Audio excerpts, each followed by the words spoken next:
Video है झुंझुनू विधानसभा को देखते हुए। राजस्थान में जो उपचुनाव हो रहे हैं उसमें झुंझुनू विधानसभा का उपचुनाव हो रहा है। बंधुओं, ये झुंझुनू विधानसभा का उपचुनाव ये बात तय करेगा कि झुंझुनू की विधानसभा में केवल एक ही जाति बसती है या अन्य जाति के भी लोग रहते हैं। हर पार्टी जानबूझकर ऐसा करती है कि एक ही जाति को बढ़ाकर दूसरी जातियों को इग्नोर करने का प्रयास करती है और फिर उल्टे सीधे आंकड़े अखबारों में दिए जाते हैं, जैसे आज के राजस्थान पत्रिका में आया है कि इस जाति की संख्या इतनी, इस जाति की संख्या इतनी, इस जाति की। एक तरफ तो आप कहते हैं कि बटोगे तो कटोगे और दूसरी तरफ काटने के लिए बार बार आप बांटते हो। तो ये बात समझने की जरूरत है।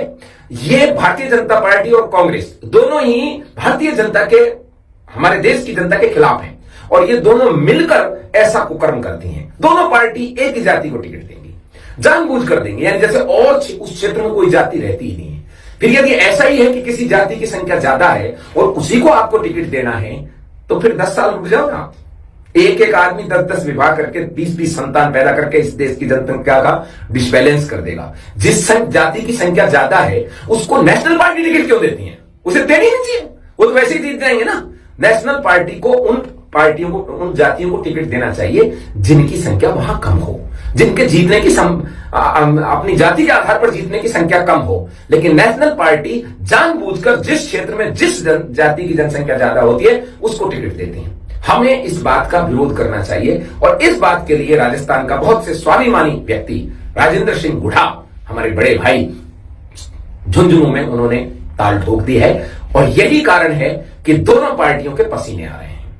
राजेंद्र सिंह गुढ़ा उदयपुर वाटी से चुनाव जीतते रहे हैं और कई चुनाव, 4 चुनाव से ज्यादा उन्होंने चुनाव लड़े हैं। पिछले 25-30 साल से वो वहां उस क्षेत्र की राजनीति कर रहे हैं। लेकिन चूंकि ये बाई इलेक्शन है इसलिए वो झुंझुनू आए हैं और झुंझुनू में आज उनका काफिला देखकर, उनकी समर्थन देखकर, उनकी रैलियों को और उनके सुनने वाले लोगों को देखकर ऐसा लग रहा है कि लोगों ने मन बना लिया है कि ये जो एक जाति की मानसिकता पार्टियों के भीतर घुस गई है इससे लोग उबरना चाहते हैं। और जब से रविंद्र सिंह भाटी ने छाती ठोक कर चुनाव जीता है तब से तो एक बात और सामने आई है कि बड़ी पार्टी और बड़े लीडरों की कोई आवश्यकता नहीं है।